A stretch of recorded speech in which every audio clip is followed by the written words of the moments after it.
Hi hello welcome to Kiran TV news. Janasena అధినేత Andhra Pradesh deputy CM Pawan Kalyan గారు ఆయన పరిపాలన గురించి కావచ్చు, ఆయన రాజకీయ పార్టీ గురించి కావచ్చు, ఆయన సిద్ధాంతాల గురించి, ఆయన నిజాయితీ గురించి మనం ఎన్నోసార్లు చెప్పుకున్నాం. మిగతా వాళ్ళకి ఏంటి ఆయనకి తేడా అంటే నేను ఒక్క వీడియో మీకు చూపిస్తా. రీసెంట్గా అంబటి రాంబాబు గారు ఆంబోతులా రెచ్చిపోయి లా కొడకల్లారా ఈ కొడకల్లారా అని చెప్పి ఇష్టానుసారం సీఎం అని కూడా చూడకుండా ఎలా పడితే అలా సమాజంలో బిహేవ్ చేసినటువంటి పరిస్థితి. ఇది కొంతమంది అదేంటి గతంలో ఉన్నప్పుడు మీ పార్టీకి సంబంధించినటువంటి ఒక ఎమ్మెల్యే కూడా ఇలా మాట్లాడాడు కదా అని చెప్పి కొంతమంది ట్రోల్ చేస్తున్నారు. అసలు ఆ రోజుకు సంబంధించినటువంటి ఇష్యూని పవన్ కళ్యాణ్ గారు ఎలా తీసుకున్నారు, జగన్మోహన్ రెడ్డి గారు ఎలా తీసుకున్నారు, ఒక్కసారి ఆ వీడియోలు కూడా చూపిస్తూ పవన్ కళ్యాణ్ గారికి, జగన్మోహన్ రెడ్డి గారికి, ఒక రాజకీయ వ్యవస్థను నడివేటువంటి ఒక రాజకీయ పార్టీ అధినేతలకి ఎలా ఈ ఇష్యూని ఎలా తీసుకున్నారనేది మీరే ఆలోచించుకోండి. నేను చూపిస్తాను ఒకసారి. ఇది 19 నానాజీ గారికి సంబంధించిన వీడియో, కాకినాడ ఎమ్మెల్యే.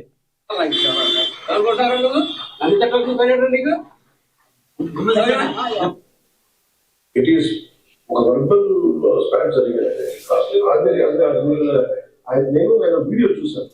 చూసి మాట్లాడాను.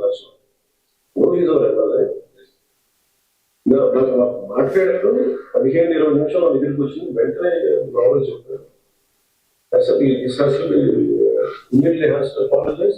Still apologizing doesn't mean case won't be filed. Case was filed. So he's a criminal. ఇక్కడ 19 నానాజీ గారు అక్కడ జరిగినటువంటి ఇష్యూని ఏదో సమస్య, ఆ సమస్య గురించి కొంచెం అక్కడ ఉన్నటువంటి అధికారితో మాట్లాడేటప్పుడు ఆయన భాషని కొంచెం కోపంలోనో లేదా ఇంకొకటిలోనో జగన్మోహన్ రెడ్డి గారు ఎవరో అంబటి రాంబాబు గారిని ఎలాగైతే కోపంలోనూ చేశారన్నారు, ఇక్కడ 19 నానాజీ గారు ప్రజా సమస్యల గురించి అక్కడికి వచ్చినటువంటి కొంతమంది సమస్య తీర్చట్లేదు ఏంట్రా అని చెప్పేసి ఒక కొడక అని మాట్లాడేశారు. మాట్లాడిన తర్వాత ఆ ఇష్యూ వైరల్ అయింది. చాలా విమర్శలు వచ్చాయి. విమర్శలు వచ్చే అందరికీ తెలిసే లోపే, నిమిషాల లోపే పవన్ కళ్యాణ్ గారి వరకు ఆ వీడియో వెళ్ళింది. వెంటనే ఆ 19 నానాజీ గారిని, కాకినాడ ఎమ్మెల్యే 19 నానాజీ గారిని, మీరేం చేస్తారో నాకు తెలియదు, వెంటనే అతనికి వెళ్ళి మీరు 100% క్షమాపణ చెప్పాలి. అంతేకాదు ఎంతమంది ముందైతే మీరు అతన్ని దుర్భాషలు ఆడారో అంతమంది ముందే మీరు అతనికి క్షమాపణ చెప్పాలి అంటే ఆయన వెంటనే వెళ్ళి కాకినాడ ఎమ్మెల్యే ఆయన చేతులు పట్టుకుని దయచేసి నన్ను క్షమించండి, తప్పు అయిపోయింది అని చెప్పారు. అంతేకాదు పవన్ కళ్యాణ్ గారు అంత క్షమాపణ చెప్పేశారు కదా, అక్కడతో వదిలేద్దాం అనుకున్నారేమో, కానీ వదల్లా పవన్ కళ్యాణ్ గారు. వెంటనే పవన్ కళ్యాణ్ గారు ఎమ్మెల్యే అని కూడా చూడకుండా, ఆయన పార్టీ ఎమ్మెల్యే అని కూడా చూడకుండా ఆయన మీద ఇలా ఒక అధికారి మీద దుర్భాషలు ఆడినందుకు కేసు పెట్టారు. అర్థమైందా? అంతేకాదు ఇంకా 19 నానాజీ గారు కేసు పెట్టించుకున్నారు, అంత బాగానే ఉంది. ఒక నిరసన దీక్ష కూడా చేశారు. ఏమని? అపాలజీ దీక్ష. తప్పు అయిపోయింది, నన్ను క్షమించండి అని చెప్పి ఆయన ఒక రోజంతా కూడా ఉపవాసం ఉండి ఒక దీక్ష చేసి వాళ్ళందరికీ క్షమాపణ చెప్పినటువంటి పరిస్థితి. ఇది పవన్ కళ్యాణ్ గారి జనసేన పార్టీకి సంబంధించి ఇలాంటివి కనుక జరిగితే ఏంటి, రేపు నెక్స్ట్ టైం అయినా సరే ఎవరైనా మాట్లాడాలి అనేటువంటి ఆలోచన వచ్చినా పవన్ కళ్యాణ్ గారు ఊరుకోరు అనటానికి. ఇక్కడ మరి వైఎస్ఆర్సీపీకి సంబంధించి జగన్మోహన్ రెడ్డి గారు ఏం చేశారో ఒకసారి చూద్దామా? అంబటి రాంబాబు గారు ఏం మాట్లాడారో ఒకసారి విందాం, ఆ తర్వాత ఆయన ఏం చెప్పారో చూద్దాం.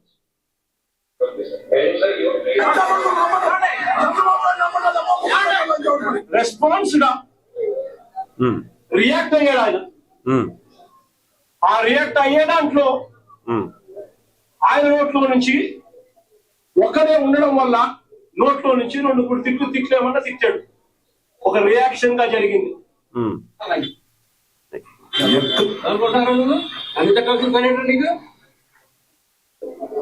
ఒకడే ఉండడం వల్ల రైట్ చూసారుగా, జగన్మోహన్ రెడ్డి గారు ఆయన వెనకేసుకొస్తూ ఒక్కడే ఉండటం వల్ల అంట. కారులో ఒక్కడే ఉన్నాడా, లేదంటే ఆయన వెనకాల అక్కడ ఉండే వాళ్ళని రెచ్చగొట్టాడా, ఇవన్నీ మీరు చాలా క్లారిటీగా చాలా వీడియోస్ బయటకు వచ్చినాయి. వాళ్లే బయటకు రిలీజ్ చేసుకున్నారు. ఆయన బయటకు వచ్చి గ్లాసులు దింపండి అని చెప్పి, రండిరా కొట్టండిరా అని చెప్పి వాళ్ళని రెచ్చగొట్టినటువంటి పనులు చేశారు. అక్కడ ఖాళీగా ఉన్నా కూడా పోలీసులు చాలా క్లియర్గా ఒక వలయంలో ఏర్పడి మీరు వెళ్ళిపోండి అని చెప్పి దారి ఇచ్చినా కూడా అంబటి రాంబాబు గారు వెళ్ళకుండా ఆపండి అని చెప్పి నువ్వు వాపరా రండ్రా కొడకల్లారా అని చెప్పి, సరే అక్కడ ఉన్నోళ్ళు తిట్టారని అనుకోవచ్చు. అక్కడ లేనటువంటి చంద్రబాబు నాయుడు గారిని కూడా లకారాలతో కూడినటువంటి తిట్లు. సరే అయిపోయింది. ఆ తర్వాత ఏం జరిగింది? అక్కడ ఉండేటువంటి వాళ్ళు కూడా చేతులు కట్టుకుని కూర్చోరు కదా ఎవరు కూడా. గతంలో ఒక బోషడికే అనేటువంటి పదానికే జగన్మోహన్ రెడ్డి గారు వాళ్ళ నాయకుడు ఎవరైతే ఆ బోషడికే అన్నారో ఆయన ఇంటికి వెళ్ళిపోయి మొత్తం విధ్వంసం చేసి ఆ తర్వాత టీడీపీ పార్టీ సెంట్రల్ ఆఫీస్నే మొత్తం ఒక రేంజ్లో విధ్వంసాన్ని సృష్టించి వచ్చారు. ఇంట్లో ఆడపిల్ల ఒక చిన్న పాప ఉందని కూడా చూసుకోకుండా ఆ అమ్మాయి పాపం ఒక బాత్రూంలోకి వెళ్ళి దాక్కుంటే విధ్వంసం చేసి వచ్చేసారు. మరి వీళ్ళు అధికారంలో మీరున్నప్పుడు వాళ్ళని తిట్టి వాళ్ళ మీదే అరాచకం చేసి వీళ్ళ అధికారంలో ఉన్నప్పుడు మీతో తిట్టించుకుంటాక వాళ్ళు ఏం చేతులు కట్టు కూర్చోరు కదా. వాళ్ళు చేశారు. ఇది తప్పే. వాళ్ళు చేశారు కదా అని మీరు చేస్తే అది కూడా తప్పే డెఫినెట్గా. వాళ్ళకి అందుకనే కదా 11 ఇచ్చింది. మీరు కూడా అలాంటి తప్పే చేస్తే మీకు అలాంటి పరిస్థితి వచ్చేటువంటి ప్రమాదం ఉంటుంది. చేయకూడదు. మీరు చట్టపరంగా శిక్ష వేయండి. ఇకపోతే ఏదైతే బూతులు మాట్లాడారో ఆయన్ని మళ్ళీ ఆయన ఇంటికి వెళ్ళి పరామర్శించారు జగన్మోహన్ రెడ్డి గారు. నువ్వు మాట్లాడింది తప్పయ్యా, క్షమాపణ చెప్పు అంటే అతను క్షమాపణ మీరు ఎక్కడన్నా సరే ఒక్క చోట కూడా క్షమాపణ చెప్పింది లేదు. ఆ రోజు ఏదో వచ్చింది, ఫ్లోలో వచ్చింది, అనుకోకుండా వచ్చింది, అలా అనకుండా ఉండాల్సింది అని కూడా అనలేదు ఆయన.